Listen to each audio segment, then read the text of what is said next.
Georgia, oh Georgia, no peace I find. Just an old sweet song keeps Georgia on my mind. Welcome to Ruthless. U.S. Supreme Court Justice Ruth Bader Ginsburg has died. Judge Amy Coney Barrett. If Joe Biden wins, Democrats can sack the courts. You're a lying dog-faced pony soldier. Maybe that's a question you should ask China. Anyway, my time's up. I'm not thinking, Mr. That's President. okay. I know you're not thinking. You never do. It's a whole hoax. And you know who's playing into the hoax? People like you and the fake news media. We are born free and we will stay free. All right, ladies and gentlemen, welcome to Ruthless. We are back, and surprise, the election is still going. Absolutely incredible. Absolutely incredible, Smug. I mean, I knew we all talked about how close it was going to be. And of course, the mainstream media wants this thing to be over, but it's not. No, it's not. It's a funny thing. The Dems spent the past 4 years saying that the election was rigged by Russians, and then spent the past week saying elections can't be rigged. So there you go. Amazing contrast. And on one hand, the 2016 election was never over. They never accepted the results. Nope.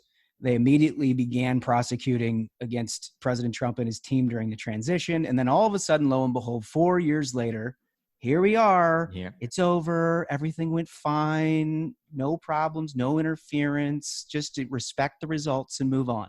Yeah, I mean, it's pretty clear how badly the media wants this over. They're super biased. The Washington Post had that article where they're like, so tough being a journalist, but at least we beat Trump. It's like, okay, it's masked off. They just want this to end. The masks are fully off. It's just incredible. Here's the thing, folks. Keep this in mind. This whole election needs to be fully investigated. The issues in court need to be settled. Today is 7 days since the election. That leaves 30 days until we get to the level of Bush v. Gore. That was 37 days. So, there's no need for the media to tell everyone, obey, it's over. We have our guy. We wanted Biden. It's Biden.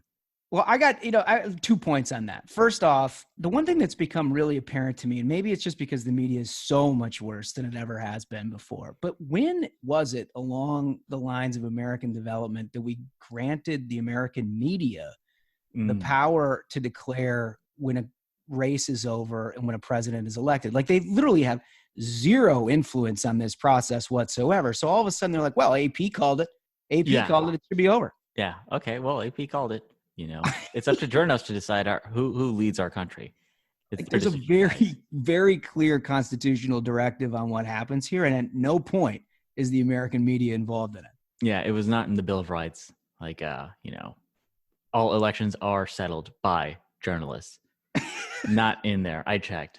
I went and looked for it. It's not in there, folks.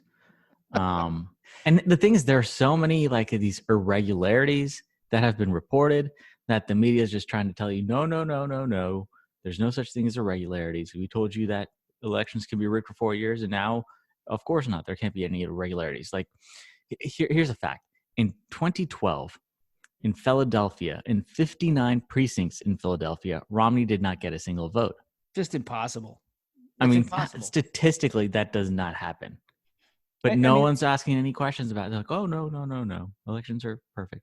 It raises a really important point. And once again, this is where Trump has taught the GOP something.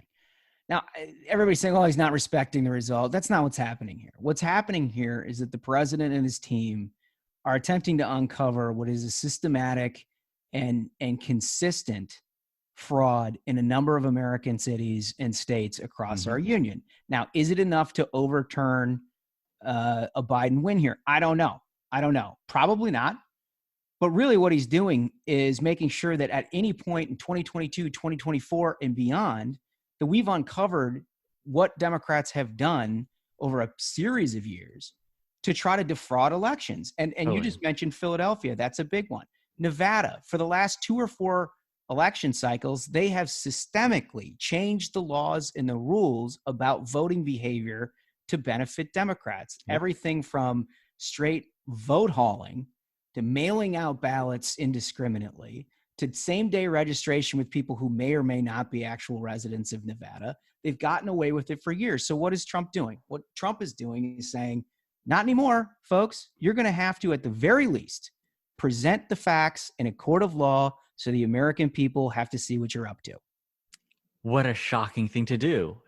I mean, I can't believe he said that. He said that like votes should be held sacred and carefully counted and make sure there's no fraud. I can't believe Trump would say such a thing. Horrific. I mean, it's his gift to conservatives in the Republican Party, whether he is there to enjoy it or not.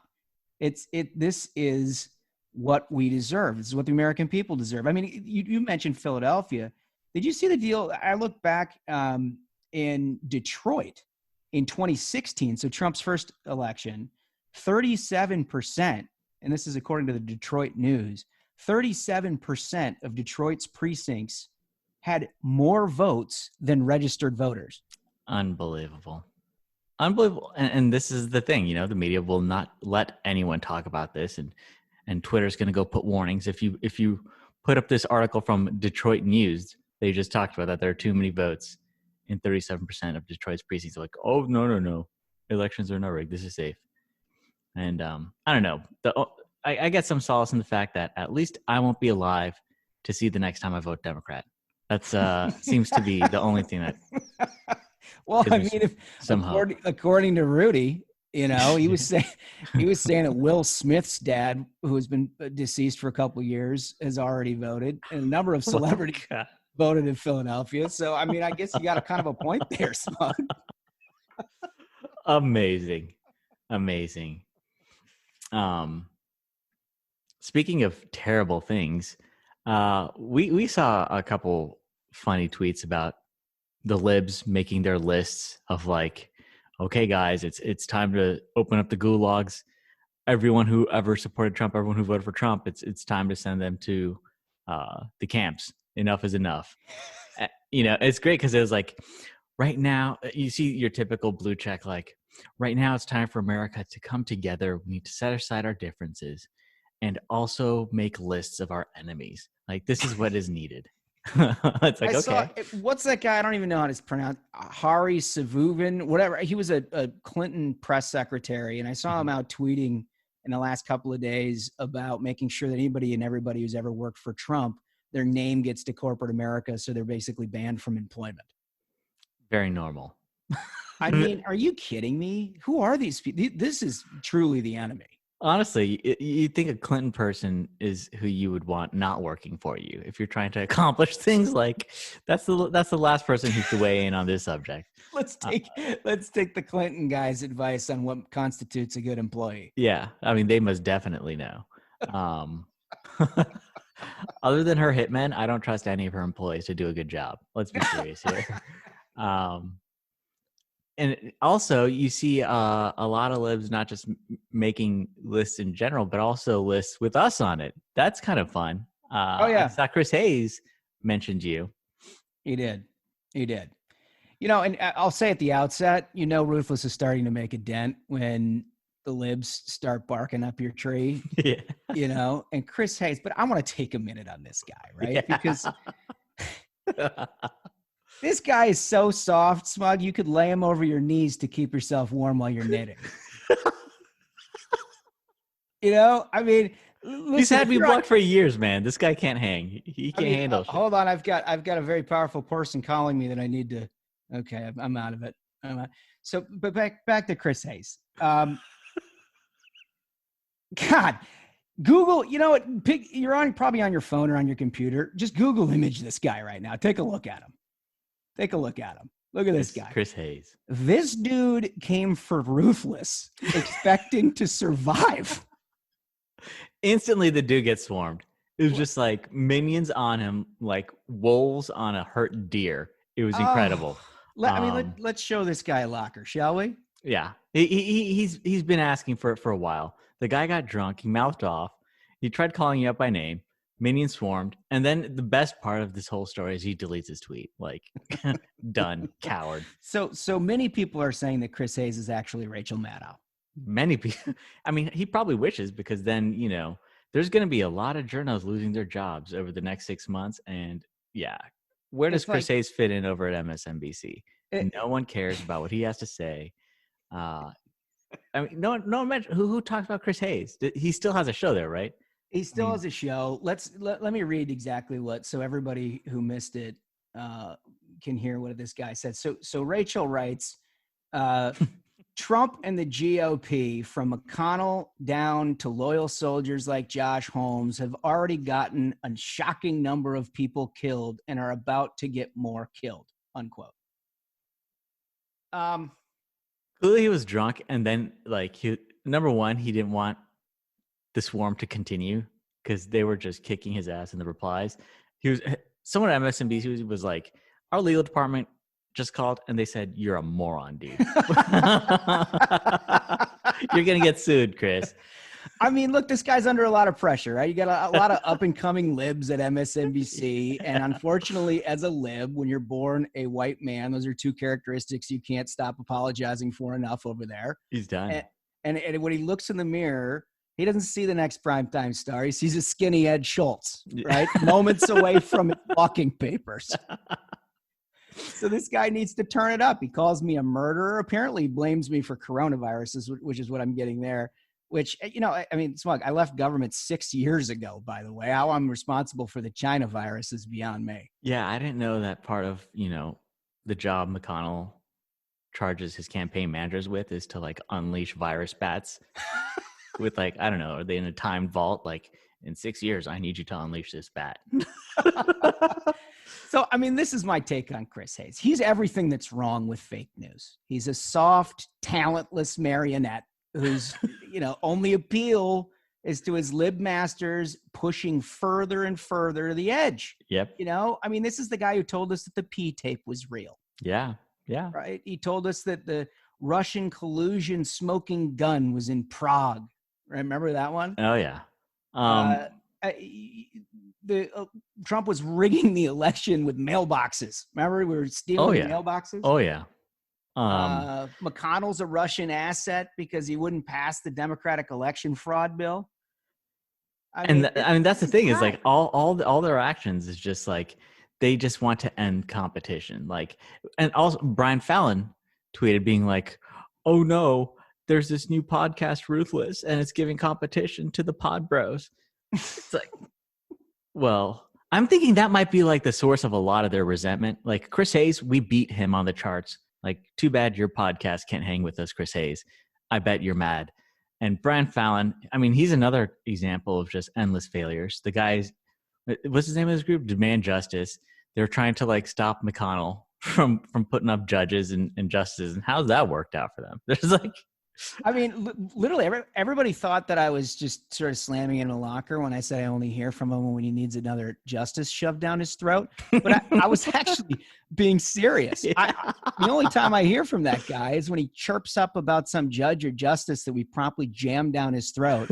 And then he goes back to doing whatever paper-pushing fail-son activity that they do over a nonprofit world. Man. But before we get off this, I have to say about Chris Hayes, I'm the murderer. I'm the murderer. I mean, this guy has murdered the minds of countless Americans who tunes into this nonsense show that he's peddling on a night-to-night basis. He's creating a generation of uninformed idiots that show up in the lives of our minions and force us to shove them into lockers. We don't love it. We do it for our country. So, Chris, delete your tweet. You can't stand by it. You're weak. You're everything the minions hate. You're bad for the country. Give us your lunch money and get in the locker. And that is that. Goodbye, Chris Hayes. Amazing. Speaking of amazing, so we've got an amazing race, don't we? We got two in Georgia, as a matter of fact. Yeah, this is for all the marbles, Smug. And for those of us who have been sort of watching this election from the very beginning, we were concerned it might come down to this. We had a great day on Election Day from the Senate Republican and House Republican point of view. But it gives us the opportunity for two runoffs here with Kelly Loeffler, who we'll be talking to here on the program. Ooh, spoiler. We got Loeffler on today's episode. That's an interview. Totally. She's the biggest thing in American politics right now, along with her colleague, David Perdue, because they literally stand before us as the last barrier to socialism in America. That's the thing is we lose these and it's 50-50. And that means Kamala Harris, if Biden wins, Kamala Harris becomes the 51st vote in the Senate. And that means all of it. You got court packing, Green New Deal. They're going to come for the Second Amendment. They're going to end everything. So you know how hard they're going to go in Georgia. I want to hear what Senator Loeffler's got to say about this, Josh. Why don't we just go straight to it? We'll cut right to the interview. Senator Kelly Loeffler is with us today. This is an absolutely huge interview for so many reasons. A very big week for Georgia, I might add. It's Masters Week, and you're in the center of the political universe. So welcome, Senator. Great to be with you. Very, very excited to have you. And in particular, because what has become apparent here over the last week is that you are literally the last barrier against socialized everything in America. And I know you're fighting pretty hard every day. We've been a big fan of all the work that you've done since you've been here. But I want to ask you to start with your reaction to Chuck Schumer. He was in Manhattan celebrating what he thinks is a Biden victory. And basically what he says, we're going to take Georgia and then we're going to change America. What does that mean to you? Well, his statement really said it all, and it really realizes the worst fears of what we had during this election, that the future of the country is on the line. And when Chuck Schumer said that, he meant that not only New York is going to try to change Georgia, but Democrats across the country want to play in our state and radically change our great state of Georgia, that is the number one place in the country to do business because of our strong conservative policies. But he wants to change America, and he also said he wanted to change the world. And that should make all of us very concerned about what's at stake on January 5th, when 2 Senate seats here in Georgia will decide the future of this country. And it's a stark contrast. Do we want higher taxes? Do we want socialized medicine? You know, that's like going to the DMV to go to your doctor. Do we want open borders? Do we want to re-enter the Paris Climate Accord that puts taxes on hardworking Americans? Do we want to re-enter the Iran deal that shipped billions of dollars to Iran? So this is what's at stake with this election. Yeah, absolutely. And, one of the things that we've appreciated about you is your sort of fresh perspective that you bring here to politics. You're not a politician. You come from the business world. Like President Trump, you have a little different viewpoint when it comes to evaluating, what's good for our economy. And clearly you articulated a couple of things that Chuck Schumer thinks are in store for us that those of us who have practiced any sort of private entrepreneurship at all think are absolutely insane. But are you a little surprised by what these liberals are willing to say and do here to try to win this election?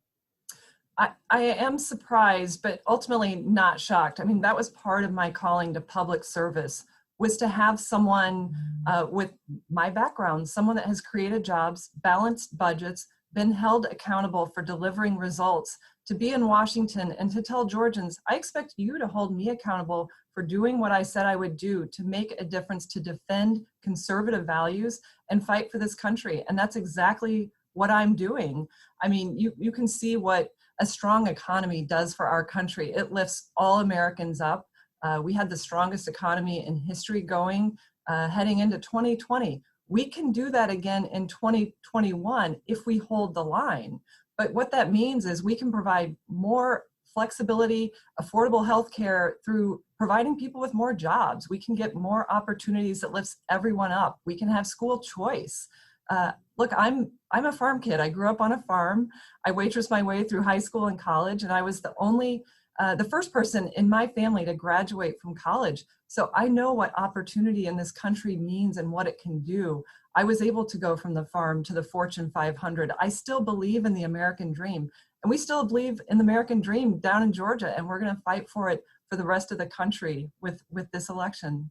So for all of our minions, and that's not a derogatory term, it's something that our listeners call themselves here on Ruthless. But for all those who haven't been following this closely, what you're in is a runoff, right? And you had a large field that you had to sort through in November. You came up on top.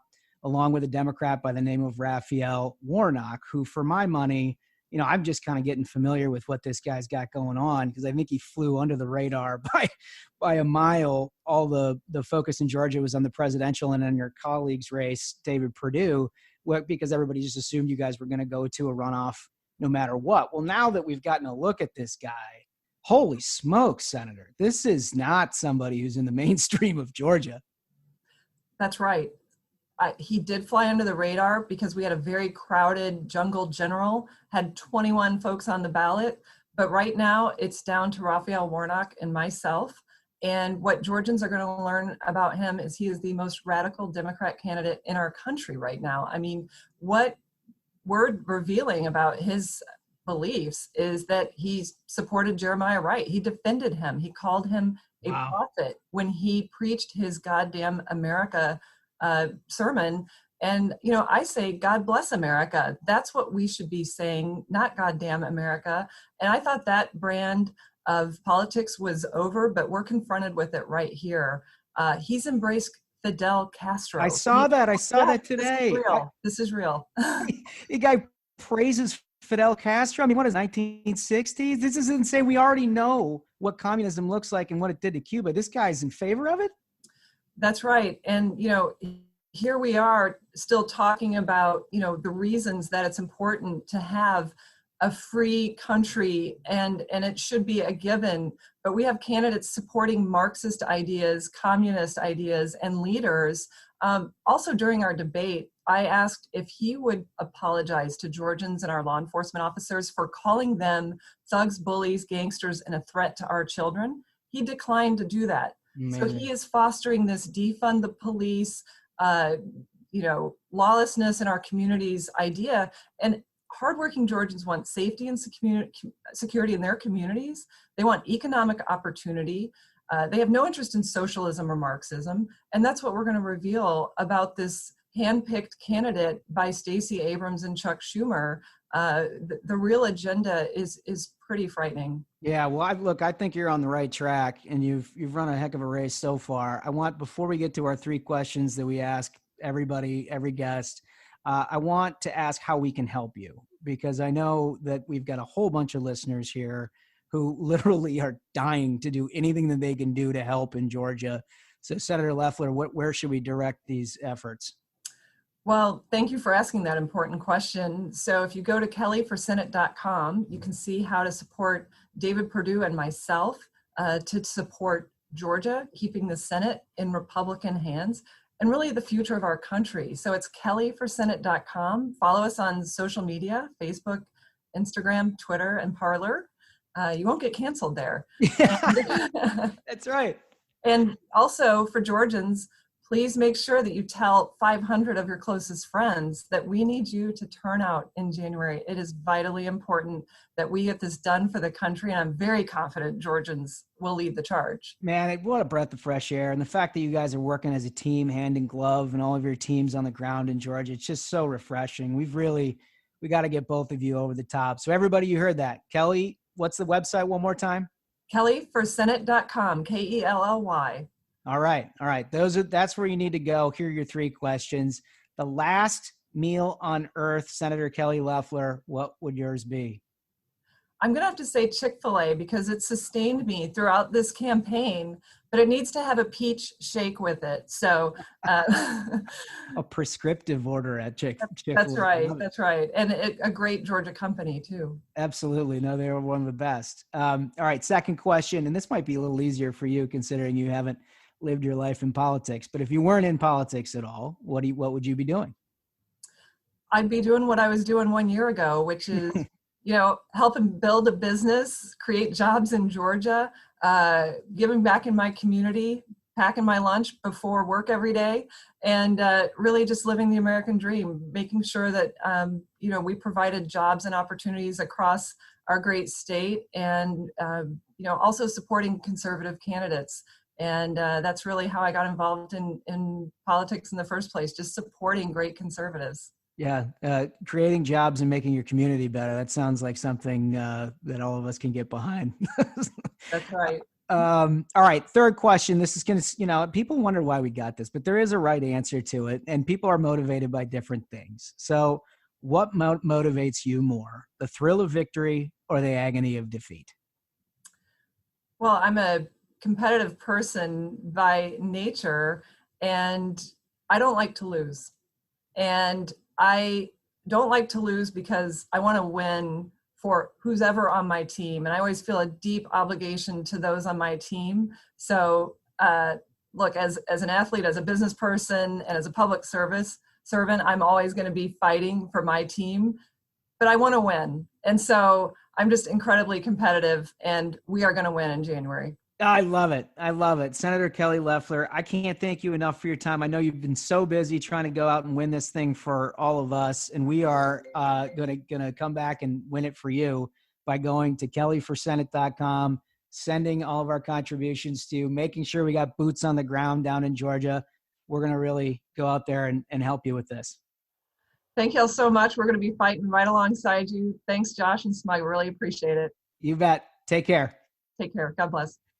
All right, good stuff. We got to get the word out about that race, man. Georgia, I can't overstate how important that is. We got to do everything possible to win these races. Get your phone out right now if you're listening. Go to WinRed and give $5 to Kelly Loeffler and Purdue, and let's win these races. That's going to be a battle. Yeah, Georgia Battleground. We have to win these. Smug, I've got an observation. The minions are already all over this because you guys have had a great interaction over the years. But there's a difference in culture between liberals and conservatives when it comes to activism. Mm-hmm. Democratic activists, when they get angry, when they're watching Rachel Maddow or Chris Hayes, one of these idiots, they get their phones out and they give $5 to the 5 candidates that they think matter. Yep. Conservatives, by and large, over the years, when they watch Hannity or Tucker or something else, they write a 5-paragraph essay on Facebook. Yeah. Right. And here's the deal. We need to change that because our 5-paragraph essay isn't changing anybody's minds. What we need is to make sure that these campaigns are fully fueled. Right. Yep. WinRed is the platform that is the official platform of the Republican Party. It's the one place that where your contributions are going. They're going lead on target to these campaigns. Get your phones out. David Perdue, Kelly Loeffler, WinRed, do it. I mean, I'm not only giving. I'm going to be down there in Georgia. They need all hands on deck.